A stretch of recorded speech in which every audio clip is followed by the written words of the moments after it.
Hi guys, so binalikan natin yung taro custard pie ng net. Yung charm. Ito yung taro custard pie. So tikman natin later kung masarap. Bagong luto yung chicken nila, malambot, juicy. So guys, may bago pala tayong mic. Yan yung bago in order na dumating na. Ito yung TNW. Diba? So, kamusta yung audio guys? Hindi na ba maingay yung background natin? Narinig nyo na ba yung boses ko? Unlike before, di ba, na nung unang vlog natin, wala pa akong mic. Sobrang ingay ng background. Although malinaw naman yung audio ng boses natin, pero nakaka-distract yung ingay ng background, di ba?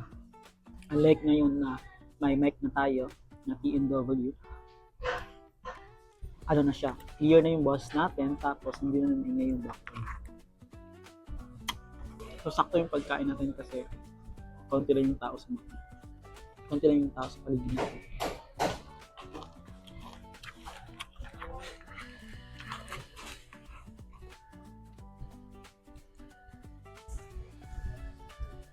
Kasi di ba, nakakaya din talaga mag-vlog, lalo sa crowded.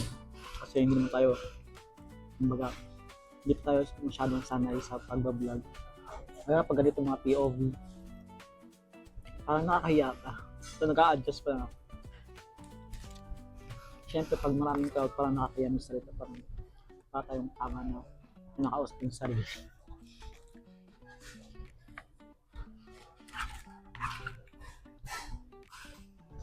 Kaya nga pala guys, wala pa tayong travel vlog kasi busy pa sa work. Wala pang, kasi ako, mid-shift ako. So, wala akong time, oras para gumala pa or mag-attend ng mga tour. So, siguro by the next week, kung maging opening ulit tayo.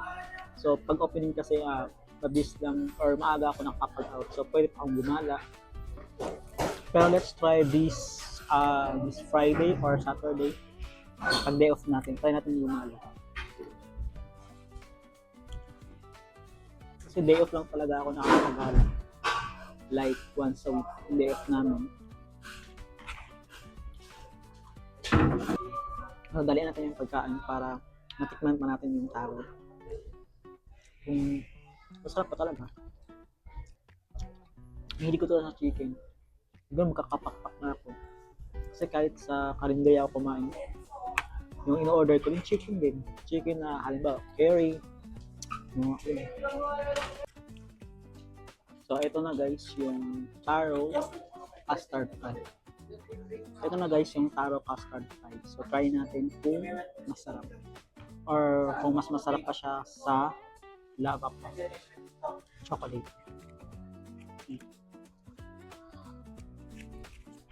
So, saan natin?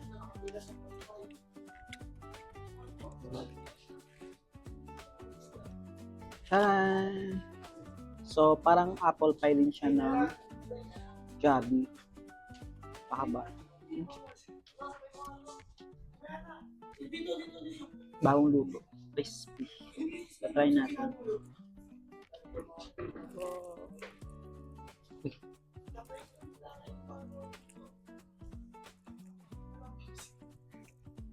Oh. Yan. Ito yung laman guys. Oh, umusok pa oh. Paano ba ito? Ito yung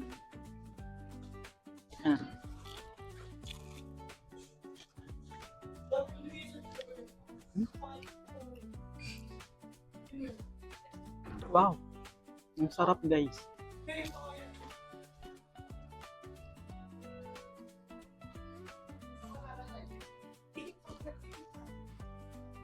Hindi siya gaanong matamis. Sakto lang. Napaka-creamy niya sa bibig.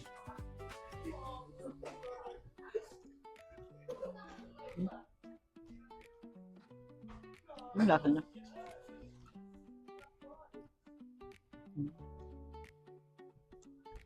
Malalasa mo yung ano siya, parang cheese. Cheese ba ang tawag nito? Yung ano.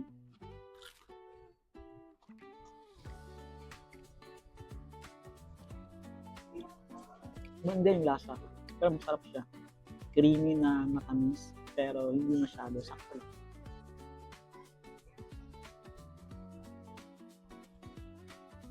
Swak siya na pang dessert talaga after mong kumain. Panghimagas.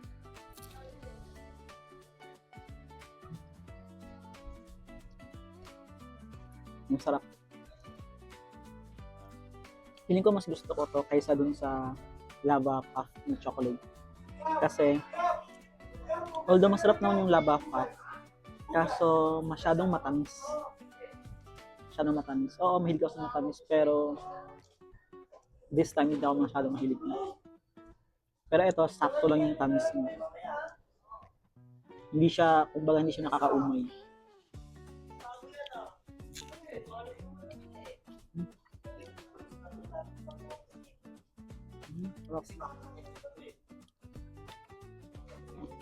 Sarap siya. Parang taro, parang lasang ube na kamote, parang ganun. Di ba yung taro para siyang ano? Yung para siyang, alam mo yung parang kamuting kahoy?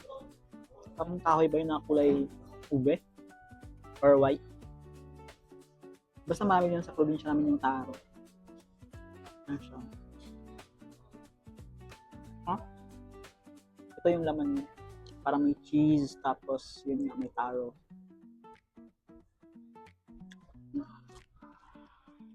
Masarap.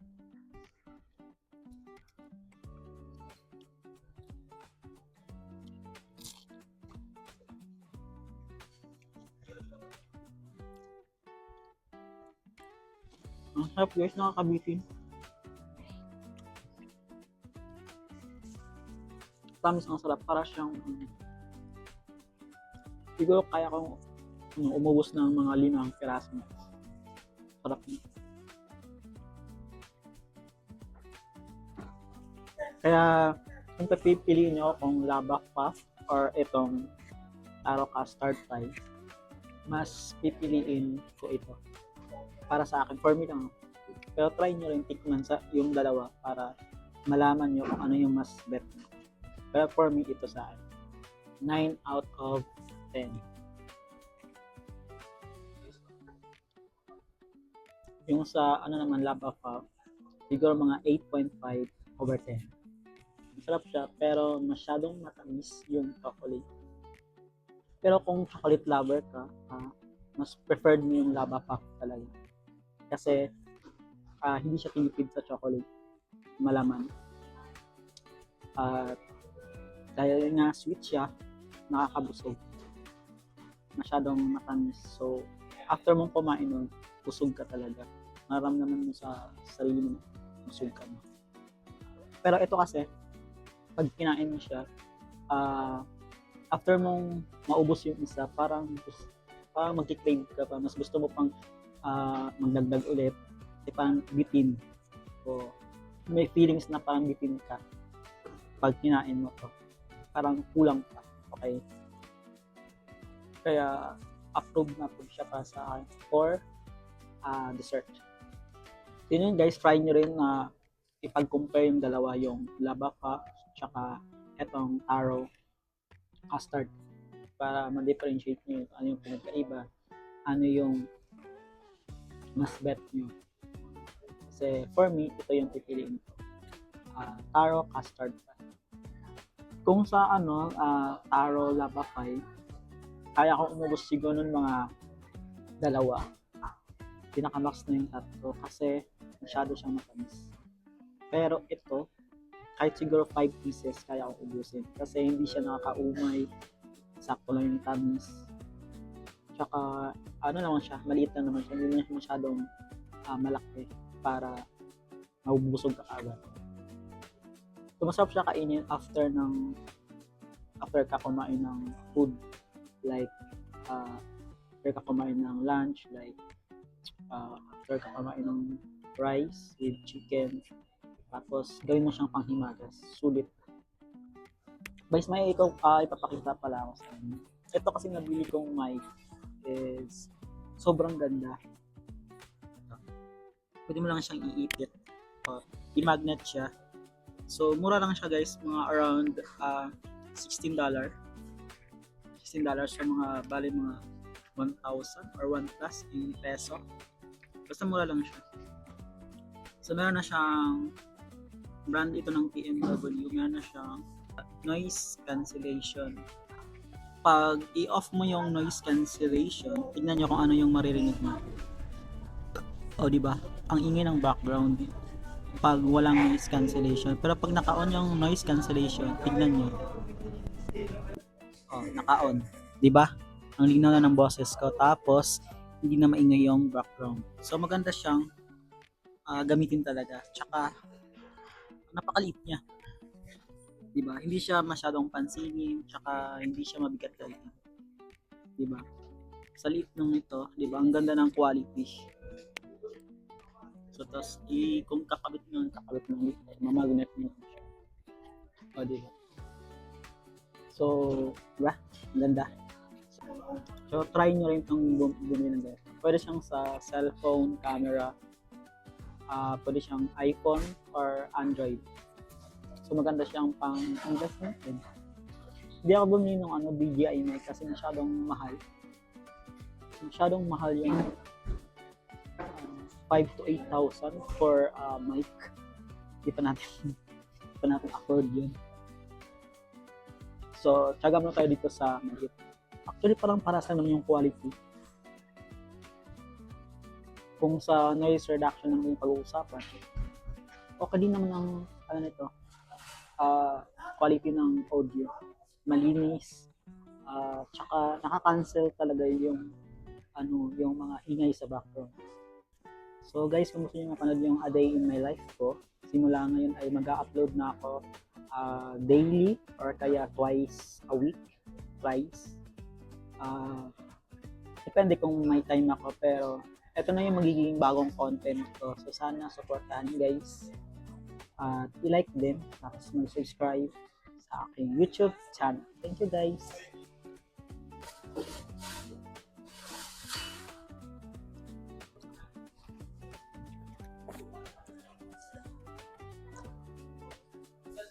Yun!